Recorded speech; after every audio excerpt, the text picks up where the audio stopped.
Shalom Alehem Besem Hamasiyah.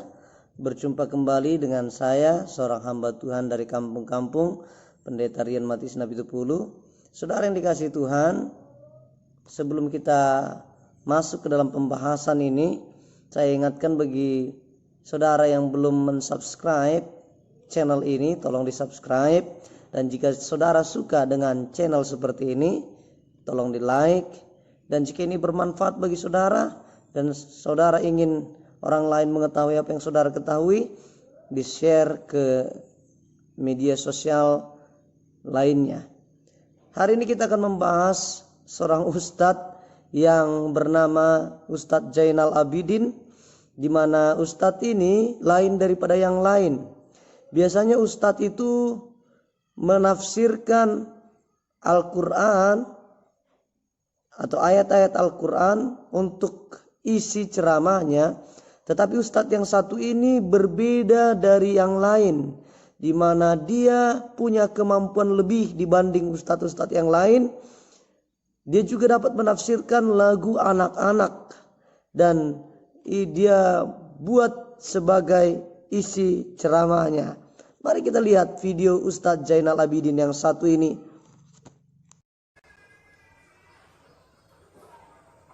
Dan di Indonesia juga kan banyak kan, antum gak berasa. Contoh, anak-anak kecil sejak umur TK aja sudah dilatih untuk benci Islam.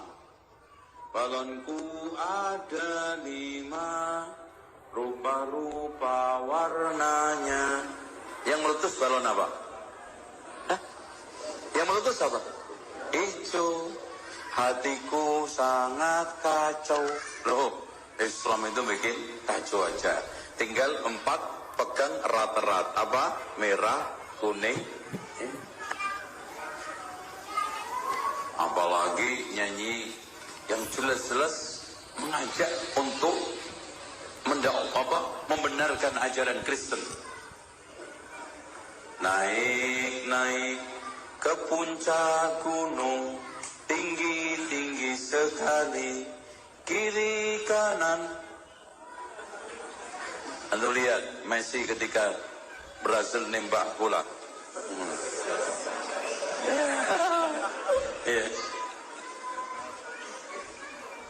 Ya, kulihat saja banyak pohon apa?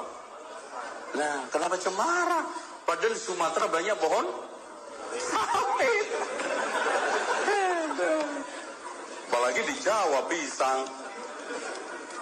Dan cemara itu pohon imporan, gak banyak. Lihat, ditanamkan untuk mencintai pohon cemara, pohon Natal, dicinta, dibiasakan untuk beribadah. Naik. Kita telah mendengarkan isi ceramah dari Ustadz Zainal Abidin. Dan kita melihat di sini ada 2 lagu anak-anak yang ditafsirkan oleh Ustadz yang berpengalaman ini, di mana lagu anak-anak yang pertama itu balonku ada 5. Dan dia katakan meletus balon hijau, hatiku sangat kacau. Dia masukkan asumsi Islam itu bikin kacau. Apa hubungannya balon warna hijau yang meletus dengan Islam? Apa hubungannya warna hijau dengan Islam? Saya nggak tahu dapat logika dari mana atau nyambungnya di mana, saya tidak tahu.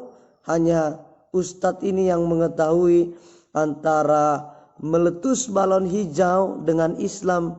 Saya tidak mendapati kaitan apapun. Tapi di mata Ustadz yang cerdik ini, saudara, dia menemukan ada sangkut pautnya. Pencipta lagu ini mau mengatakan Islam itu bikin kacau. Yang kedua, dia tafsirkan lagu anak-anak, yaitu naik ke puncak gunung. Jadi beliau mengatakan ini lagu untuk pembenaran bagi praktek agamawi kekristenan, khususnya Katolik. Karena hanya Katolik yang memakai simbol seperti bentuk salib, ketika mereka ingin beribadah, saya tidak tahu dan tidak mengerti sangkut pautnya di mana antara naik-naik ke puncak gunung dengan simbol Katolik yang membentuk tanda salib sebelum berdoa. Dia kaitkan dengan Messi waktu mencetak gol, saudara yang dikasihi Tuhan. Memang logika berpikir daripada Ustadz Zainal Abidin beda dari kebanyakan orang. Dia terlalu dahsyat cara berpikirnya sampai dia menemukan kaitan antara naik-naik ke puncak gunung dengan praktek kekristenan, yaitu membentuk tanda salib sebelum berdoa seperti yang dilakukan oleh umat Katolik. Saya timbul pertanyaan, kenapa hanya 2 lagu saja yang ditafsirkan? Kenapa tidak semua lagu anak-anak saja ditafsirkan seperti cangkul yang dalam untuk menanam jagung itu, lagu anak-anak itu? Padahal untuk menanam jagung bukan dicangkul, dicucuk, dimasukkan benih jagung, selesai masalah. Kenapa tidak ditafsirkan juga?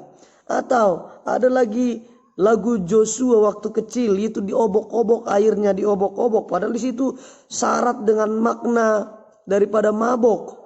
Di dalam agama mabok itu dilarang. Kenapa itu tidak ditafsirkan sekalian? Dan lihat kebunku penuh dengan bunga. Di dalam ajaran agama nggak boleh bunga, membungakan, dan bunga itu riba, bunga itu dosa. Kenapa juga tidak ditafsirkan? Saya merasa Ustadz Zainal Abidin ini, yang pertama dia kehabisan bahan. Yang kedua, dia memang tidak punya kemampuan untuk mendidik umat sampai hal-hal yang seperti ini dimasukkan dalam isi ceramahnya. Atau yang ketiga, beliau sudah mulai pikun, lupa ayat-ayat Al-Quran, sehingga yang dia ingat di masa kecilnya lagu-lagu seperti ini, sehingga itu yang dimasukkan dalam ceramahnya. Ini ada 3 premis kemungkinan. Saya tidak klaim beliau mengalami yang 3 ini, tapi saya punya paraduga, saudara yang dikasihi Tuhan. Apakah salah satu di antara yang ketiga premis ini yang terjadi dalam kehidupan Ustadz Zainal Abidin? Dan setelah itu yang menariknya, Ustadz Zainal Abidin ini membuat satu klarifikasi atas isi ceramahnya di depan media sosial. Dia mengatakan yang pertama, bukan dia yang merekam video itu. Yang kedua, dia katakan bukan dia yang mengirim ke medsos video khotbahnya tentang balonku ada 5 itu. Dan yang ketiga, dia mengajukan permintaan maaf atas kesalahan dari khotbah beliau. Kita apresiasi beliau berani minta maaf di depan umum, bukan seperti para ustadz-ustadz yang lain yang jelas-jelas menyerang simbol-simbol kekristenan, seperti Ustadz Abdul Somad yang mengatakan di salib itu ada jin kafir, dan meledek dengan gaya-gaya tekstur tubuh, bentuk tubuh yang melecehkan. Namun ketika diklarifikasi, Ustadz Abdul Somad tidak berani mengaku salah atau minta maaf terhadap publik karena videonya tersebar di dunia maya atau di media sosial. Tapi saya apresiasi kedewasaan Ustadz Zainal Abidin dalam klarifikasinya. Dia berani minta maaf. Saya salut kepada beliau. Tidak seperti ustadz-ustadz lain yang tidak berani minta maaf, saudara yang dikasihi Tuhan. Jadi di samping daripada